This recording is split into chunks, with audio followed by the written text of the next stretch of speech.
దేవుని వాక్యముల నుండి ద్వితీయోపదేశకాండం 19వ అధ్యాయం. పరిశుద్ధమైన బైబిల్ గ్రంథముల నుండి ద్వితీయోపదేశకాండం 19వ అధ్యాయాన్ని చదువుకుంటాం.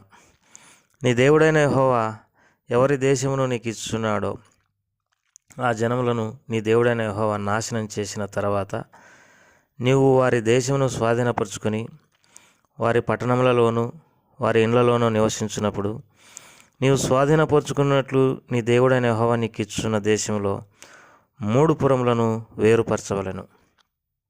ప్రతి నరహంతకుడు పారిపోనట్లుగా నీవు త్రోవను ఏర్పరచుకొని నీవు స్వాధీనపరుచుకున్నట్లు నీ దేవుడైన యెహోవా నీకు ఇచ్చుచున్న దేశం యొక్క సరిహద్దులలోగా ఉన్న పురములను 3 భాగములు చేయవలెను. పారిపోయి బ్రతకగల నరహంతకుని గుర్చిన పద్ధతి ఏదనగా, ఒకడు అంతకుముందు తన పొరుగువాని యందు పగబట్టక పొరపాటున వాని చంపిన ఎడల, అనగా ఒకడు చెట్టు నరుకుటకు తన పొరుగువానితో కూడా అడవికి పోయి చెట్లు నరుకుటకు తన చేతితో గొడ్డలి దెబ్బ వేసినప్పుడు గొడ్డలి పిడి ఊడి వాని పొరుగువానికి తగిలినప్పుడు చనిపోయిన వాని ఎడల, వాడు అంతకుముందు తన పొరుగువాని యందు పగబట్టలేదు గనక వానికి మరణదండన విధి లేదు. అయితే హత్య విషయంలో ప్రతి హత్య చేయు వాని మనసు కోపంతో మడుచుండగా మార్గం దూరమైనందున వాడు నరహంతకుని తరిమి వాని కలుసుకొని వాని చావగొట్టకుండునట్లు ఆ నరహంతకుడు పారిపోయి ఆ పురములలో ఒక దానియందు చొచ్చి బ్రతుకును. అందుచేతను 3 పురములను నువ్వు ఏర్పరచుకొనవలెనని నేను నీకు ఆజ్ఞాపించున్నాను. మరియు నీ దేవుడైన యెహోవా నీ పితరులతో ప్రమాణం చేసినట్లు ఆయన నీ సరిహద్దులను విశాలపరచి నీ పితరులకు నీకు ఇచ్చేదనని చెప్పిన సమస్త దేశమును నీకు ఇచ్చిన ఎడల, నీవు నీ దేవుడైన యెహోవాను ప్రేమించుచు నిత్యమును ఆయన మార్గములలో నడుచుటకు నేడు నేను నీకు ఆజ్ఞాపించిన ఈ ఆజ్ఞలన్నిటిని అనుసరించి నడుచు ఈ 3 పురములు గాక మరి 3 పురములను ఏర్పరచుకొనవలెను. ప్రాణం తీసిన దోషం నీ మీద మోపబడకుండానట్లు నీ దేవుడైన యెహోవా నీకు స్వాస్థ్యంగా ఇచ్చుచున్న నీ దేశమున నిర్దోషి యొక్క ప్రాణం తీయకుండవలెను. ఒకడు తన పొరుగువాని యందు పగబట్టి వాని కొరకు పొంచి ఉండి వాని మీద పడి వాడు చచ్చునట్లు కొట్టి ఆ పురములలో ఒక దానిలోనికి పారిపోయిన ఎడల, వాని ఊరి పెద్దలు మనుషులను పంపి అక్కడ నుండి వాని రప్పించి వానిని చంపుటకు హత్య విషయంలో ప్రతి హత్య చేయి వాని చేతికి వానిని అప్పగింపవలెను. వాని కటాక్షింపకూడదు. నీకు మేలు కలుగునట్లు ఇశ్రాయేలుల మధ్య నుండి నిర్దోషి ప్రాణ విషయమైన దోషమును పరిహరింపవలెను.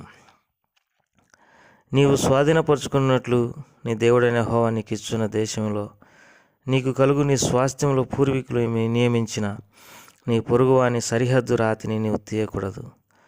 ఒకడు చేయు సమస్త పాపములలో ఏ అపరాధము గూర్చియే గాని ఏ పాపం గూర్చియే గాని ఒక సాక్షి యొక్క సాక్ష్యమును అంగీకరింపకూడదు.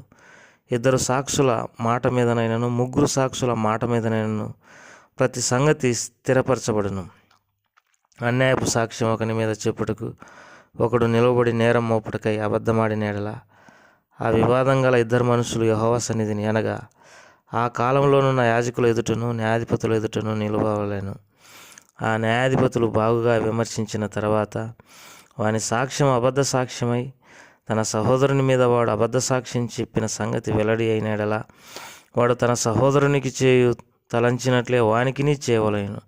అట్లు మీ మధ్య నుండి ఆ చెడుతనమును పరిహరించుదురు. మిగిలిన వారు విని భయపడి నీ దేశమున అట్టి దుష్కార్యం ఇకను చేయకుందురు. నీవు ఎవనిని కటాక్షింపకూడదు. ప్రాణమునకు ప్రాణం, కంటికి కన్ను, పంటికి పళ్ళు, చేతికి చేయి, కాలికి కాలు మీకు విధి. ప్రభువారు ఈ మాటలను మన కొరకై దీవించునుగాక. ప్రేమగల తండ్రి, దయగల ప్రభా, నీకెంతో వందనాలు, స్తోత్రములు. ఈ సమయంలో నేను స్తుతిస్తూ ఆరాధిస్తుంటున్నాం. మరొక దినాన్ని మాకు అనుగ్రహించినందుకై స్తోత్రములు. శ్రేష్టమైనటువంటి నీ మాటలు చదువుకోవడానికి మీరు కృప చూపించినావు. ఈ మాటలను ధ్యానించడానికి సహాయపడమని యేసు ప్రభువారి శ్రేష్టమైన గంభీరమైన ఘనమైన నామం పేరట స్తుతించి ప్రార్థించాడు వేడుకుంటున్నాం తండ్రి. ఆమేన్. ఈ ద్వితీయోపదేశకాండం 19వ అధ్యాయంలో మరి దేవుడు ఇశ్రాయేలులకు ఒక విషయాన్ని తెలియజేస్తూ వచ్చినాడు. దేవుడు వారికి ఇస్తున్నటువంటి ఆ కానాను దేశంలో 3 పురాలను మరి వారు ఏర్పరచుకునే వలనని, తర్వాత మొత్తం మీద ఆ దేశంలో 6 పురాలు ఉండవలెనని దేవుడు ఇజ్రాయేలీలకు తెలియజేస్తూ వచ్చినాడు. దేని కొరకు వీరు 6 పురములను ఏర్పరచవలెనని దేవుడు వారికి ఆజ్ఞాపించినాడని అంటే, మరి ఎవరైనా పొరపాటున తన పొరుగువానిని చంపిన ఎడల, అనగా చెట్లు నరుకున్నప్పుడు గొడ్డలి ఊడి ఆ తల మీద పడి చనిపోయిన ఎడల, ప్రతి హత్య చేయవాడు కోపంతో రగిలిపోతూ ఉంటాడు గనక పొరపాటున జరిగినటువంటి ఆ పని విషయమై మరి వ్యక్తి పారిపోయి ఆ పురములలో చొచ్చవలేను. దాని కొరకై మరి దేవుడు 6 పురాలను ఇజ్రాయేలులో ఏర్పరచవలనని తెలియజేస్తూ వచ్చినాడు.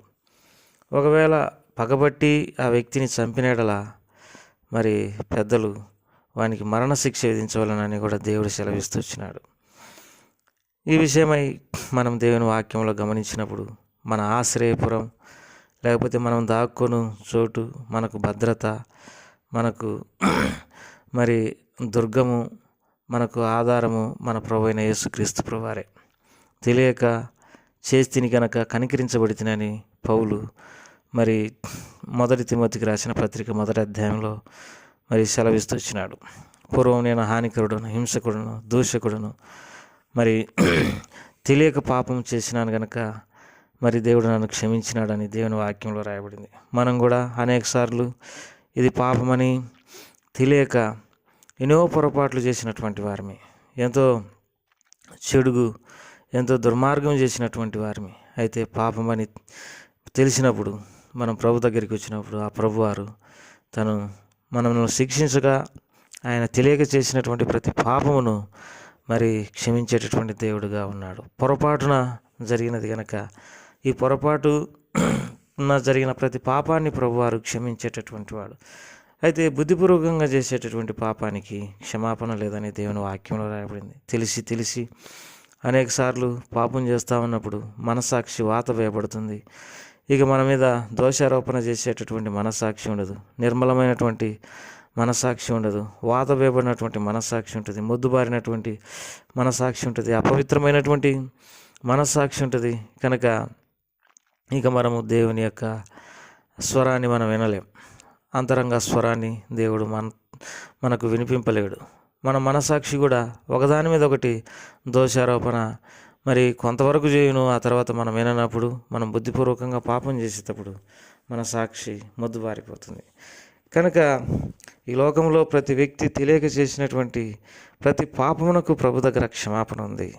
యేసు ప్రభువా, తెలియక నేను పాపం చేసినాను, పొరపాటు చేసినానని నువ్వు ఆయన ఆశ్రయించినప్పుడు ఆయన నిన్ను క్షమించి నీ పాపములన్నిటి నుండి నిన్ను కడిగి ప్రభు నిన్ను భద్రపరుస్తాడు, నిన్ను తన రాజ్యంలో చేర్చుకుంటాడు. దేవుని వాక్యమైనటువంటి పరిశుద్ధ గ్రంథం బైబిల్లో ఏ రీతిగా రాయబడినది, యేసు ప్రభువారి యొక్క రక్తం ప్రతి పాపమును కడిగి మనల్ని పవిత్రులుగా చేయనని దేవుని వాక్యం సెలవిస్తూ ఉంది.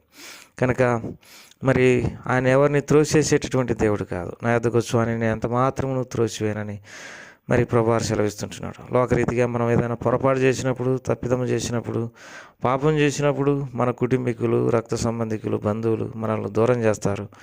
లేకపోతే మన గ్రామస్తులు మనల్ని మరి అవమానపరుస్తారు. కానీ ప్రభువారు క్షమించి తిరిగి బ్రతకమని మనకు సెలవిస్తాడు. కనుక మనం ఆయన ఆశ్రయించి మేలు పొందుదాం గాక. ప్రేమగల తండ్రి, మాటలన్నింటినీ మా కొరకై దీవించి ఆశ్రయించమని యేసు ప్రభువారి నామం పేరట అడిగి వేడుకుంటున్నాం తండ్రి. ఆమేన్.